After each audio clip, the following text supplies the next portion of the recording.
Assalamualaikum warahmatullahi wabarakatuh. Salam sejahtera untuk kita semua. Pertama, teman sekali, marilah kita perbaiki rasa syukur kita atas kehadiran Allah SWT. Pada hari ini kita bisa memberikan atau menyampaikan suatu materi yang berhubungan dengan kurikulum yang telah kita mencoba untuk mengulitinya, di mana judul materi kita pada hari ini yaitu mengapa kurikulum berubah. Sebelumnya saya memperkenalkan diri, yaitu nama Doni Sari Putra SPD, jabatan sebagai Guru Pendidikan Jasmani Olahraga Kesehatan di Sekolah Dasar Negeri 35 Jabatan Babuai, Kecamatan Padang Selatan, Kota Padang.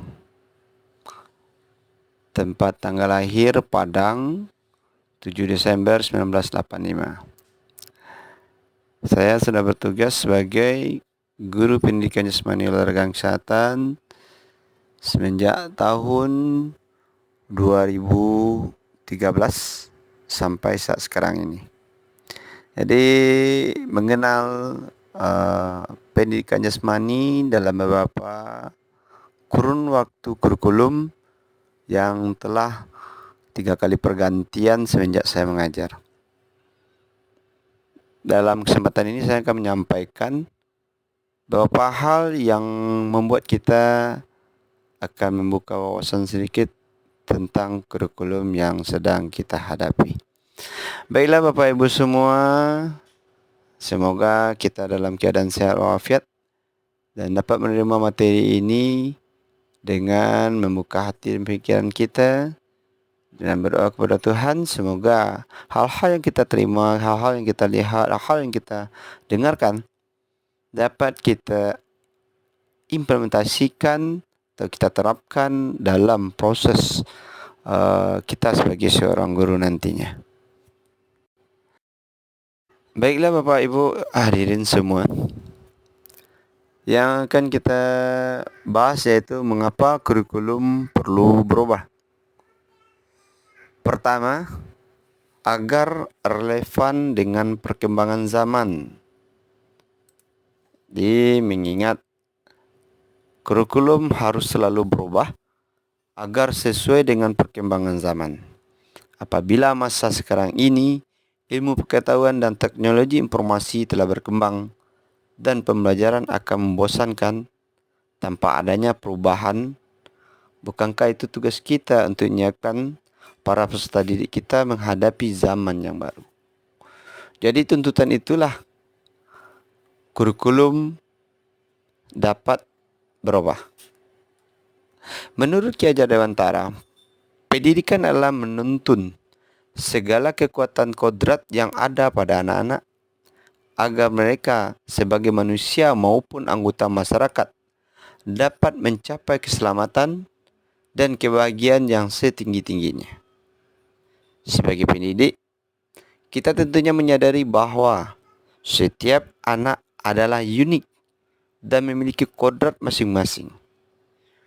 Di sana tugas kita sebagai seorang guru adalah menyiapkan lingkungan belajar yang memungkinkan setiap anak untuk dapat tumbuh dan berkembang secara maksimal sesuai dengan kodratnya masing-masing, dan memastikan bahwa dalam prosesnya anak-anak tersebut merasa selamat dan bahagia. Kualifikasi kemampuan murid yang dihadapi mencakup sikap, pengetahuan, keterampilan, pengalaman belajar yang ideal. Bagaimana seluruh kriteria ini dapat dicapai oleh semua murid? Kita adalah soal bagaimana kita sebagai seorang guru dapat menyediakan pengalaman belajar yang memastikan bahwa semua murid kita dengan segala keagamannya dapat kita penuhi kebutuhan belajarnya, sehingga mereka dapat menunjukkan kompetensi pengetahuan, kompetensi sikap, dan keterampilan yang diharapkan setelah lulus atau menyelesaikan setiap jenjang pendidikan. Keragaman kebutuhan murid yang berbeda akan kita lihat nantinya. Maka, kita harus mempertimbangkan bagaimana proses pembelajaran harus secara hati-hati didesain agar dapat berhasil untuk semua murid. Pelaksanaan pembelajaran seperti apa yang harus dipertimbangkan oleh guru di sekolah dalam memenuhi ragam kebutuhan belajar murid. Pembelajaran diferensiasi bisa dijadikan solusi dan akan memungkinkan guru menerapkan praktik baik dalam pembelajaran. Kedua, mengapa kurikulum perlu berubah? Yaitu agar dapat mempersiapkan generasi bangsa yang visioner. Dengan melakukan persiapan yang berkesinambungan, generasi muda penerus bangsa akan siap terjun ke dunia kerja dan di tengah-tengah masyarakat dengan membawa karakter nasionalis dan bertumpu pada daya saing yang sehat. Jadi kita sebagai seorang guru bagaimana dan menyajikannya kepada siswa kita dengan tujuan kita mempersiapkan mereka menuju di mana masa mereka yang telah menggantikan masa kita saat sekarang ini dan akan memperbaiki generasi bangsa selanjutnya. Jadi salah satu tujuan perlunya perubahan kurikulum adalah mempersiapkan generasi bangsa yang visioner, di mana segala beban itu tertuju kepada kita bersama. Baik itu kita sebagai seorang guru di tengah-tengah pendidikan secara formal dan bagi kita sebagai seorang keluarga di tengah-tengah keluarga kita di masyarakat nantinya. Sejalan dengan itu, kurikulum perlu berubah untuk memenuhi kebutuhan peserta didik. Kita selaku seorang guru harus mengembangkan potensi kita, bagaimana mempersiapkan diri menuju bangsa yang lebih maju. Ketiga, mengapa kurikulum perlu berubah? Adalah dapat memenuhi kebutuhan siswa untuk belajar. Jadi kurikulum itu perlu berubah untuk memenuhi kebutuhan siswa untuk belajar. Dari masa ke masa, keberagaman kebutuhan murid yang berbeda, maka kita harus mempertimbangkan bagaimana proses pembelajaran harus secara hati-hati didesain agar dapat berhasil untuk semua siswa atau murid kita. Pelaksanaan pembelajaran seperti apa yang harus kita pertimbangkan oleh guru, sekolah, dan pemangku kepemimpinan untuk memenuhi ragam kebutuhan belajar siswa. Ujung tombak suatu pendidikan adalah di tangan seorang guru.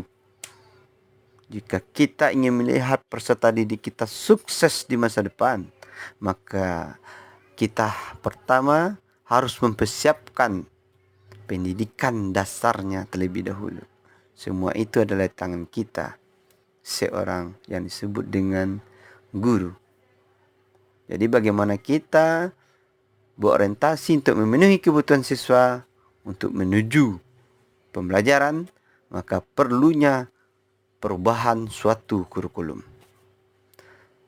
Sehingga yang ada di paradigma sekarang, setiap perubahan kurikulum kita harus mampu menuju kebutuhan siswa untuk belajar. Bukan semata-mata kurikulum itu menjadikan kita beban dengan pertimbangan administrasi. Namun, orientasi kita, pola pikir kita adalah untuk kebutuhan siswa sesuai dengan zamannya. Dengan demikian, perubahan-perubahan kurikulum dari masa ke masa akan nampak dan jelas. Berikut, mengapa kurikulum perlu berubah? Yang keempat adalah membantu peserta didik untuk menghadapi dunia yang penuh tantangan. Sebagai seorang guru, kita semua tentu tahu bahwa siswa akan menunjukkan kinerja yang baik jika tugas-tugas yang diberikan sesuai dengan keterampilan dan pemahaman yang mereka miliki sebelumnya.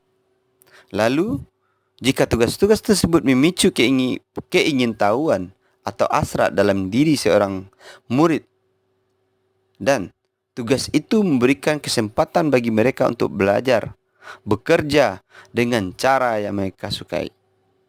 Dengan kata lain, kita hanya membantu untuk mewujudkan hasrat yang ada di dalam diri siswa, keinginan yang ada dalam diri siswa menuju dirinya sendiri dan bekerja dengan sukanya sendiri.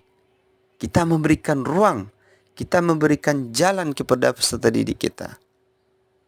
Itulah perlunya perubahan kurikulum, di mana tujuan-tujuan dari perubahan tersebut adalah menempatkan generasi-generasi masa depan ke keinginan dan minat mereka untuk bekerja menghadapi tantangan dunia yang semakin penuh dengan berbagai rintangan. Kita sebagai seorang guru, jangan lupakan bahwa kegagalan seorang siswa di masa depan tak lain salah satunya adalah di tangan kita. Kita sebagai seorang guru, sebelumnya kita selalu menciptakan suasana di mana peserta didik tersebut mampu berpikir untuk menuju masa depannya yang lebih baik daripada orang tuanya sebelumnya. Kita sebagai seorang guru, camkan bahwa perubahan kurikulum bukan untuk membebankan kita dalam perubahan administrasi semata, namun orientasi kita adalah untuk kemajuan peserta didik kita menghadapi tantangan dunia di masa depan. Demikian sekelumit penjelasan dari saya. Terlebih terkurang saya mohon maaf. Nanti saya buka diskusi untuk kita bersama dan umpan balik untuk kita bersama, sharing kita berbagi. Jika ada yang terlebih dan terkurang dari saya aturkan mohon maaf. Billahi taufiq wa hidayah. Assalamualaikum warahmatullahi wabarakatuh.